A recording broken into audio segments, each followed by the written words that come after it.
প্রিয় শিক্ষার্থী বন্ধুরা, এবিসিডি স্টাডি চ্যানেলে তোমাদের সকলকে স্বাগত।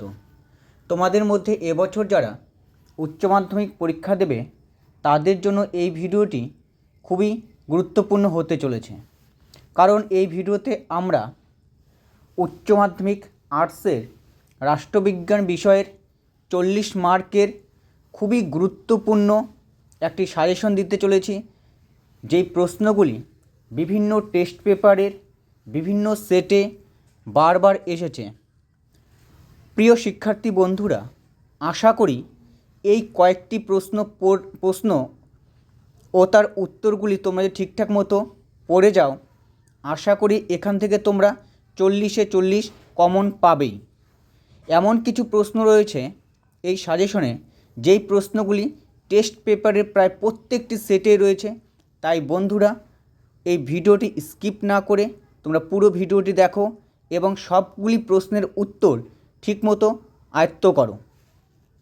আর হ্যাঁ বন্ধুরা, তোমরা জানো যে তোমাদের রাষ্ট্রবিজ্ঞান পরীক্ষাটি হবে 80 মার্কের, যার মধ্যে এমসিকিউ থাকবে 24 নম্বর আর এসিকিউ থাকবে 16 নম্বর, আর বাকি 40 নম্বর থাকবে বড় প্রশ্ন 8 মার্কের।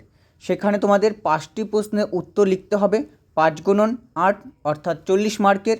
একটি প্রশ্নের সঙ্গে আরেকটি প্রশ্নের অথবা দেওয়া থাকবে, অর্থাৎ মোট 5টি প্রশ্নের উত্তর করতে হবে, কিন্তু পরীক্ষায় বা কোশ্চেন পত্রে তোমাদের প্রশ্ন দেওয়া থাকবে মোট 10খানা। এই 10খানা প্রশ্নের মধ্যে যে কোনো 5টি প্রশ্নের উত্তর করতে হবে। চলো বন্ধুরা, কথা না বাড়িয়ে দেখে নেওয়া যাক গুরুত্বপূর্ণ প্রশ্নগুলি, যেই প্রশ্নগুলি তোমরা পরীক্ষায় কমন পেতে চলেছ। প্রথম প্রশ্ন, ক্ষমতা কাকে বলে?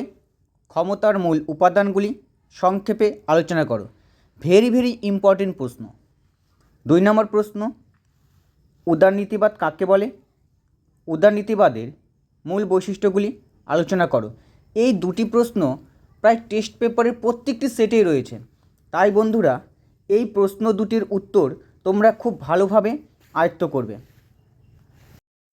পরের প্রশ্ন 3 নম্বর, ভারতের রাষ্ট্রপতির ক্ষমতা ও পদমর্যাদা আলোচনা করো।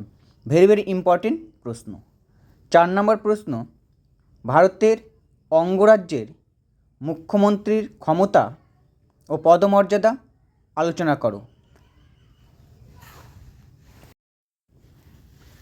5 নম্বর প্রশ্ন, ভারতের সুপ্রিম কোর্টের গঠন, ক্ষমতা ও কার্যাবলী আলোচনা করো। 6 নম্বর গুরুত্বপূর্ণ প্রশ্ন, জাতীয় স্বার্থ কাকে বলে? জাতীয় স্বার্থের বিভিন্ন উপায়গুলি আলোচনা করো। পরের প্রশ্ন, বিশ্ব উষ্ণায়ন কাকে বলে? এর প্রকৃতি আলোচনা করো।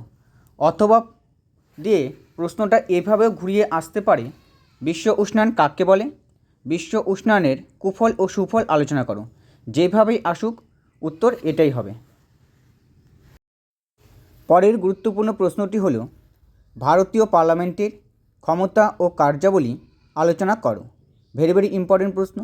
9 নম্বর গুরুত্বপূর্ণ প্রশ্নটি হলো, এক কক্ষ বিশিষ্ট আইনসভার পক্ষে ও বিপক্ষে যুক্তি দাও। এই ভিডিওর সবার শেষ প্রশ্ন এবং গুরুত্বপূর্ণ প্রশ্ন, ক্ষমতা স্বতন্ত্রীকরণ নীতি বলতে কী বোঝো?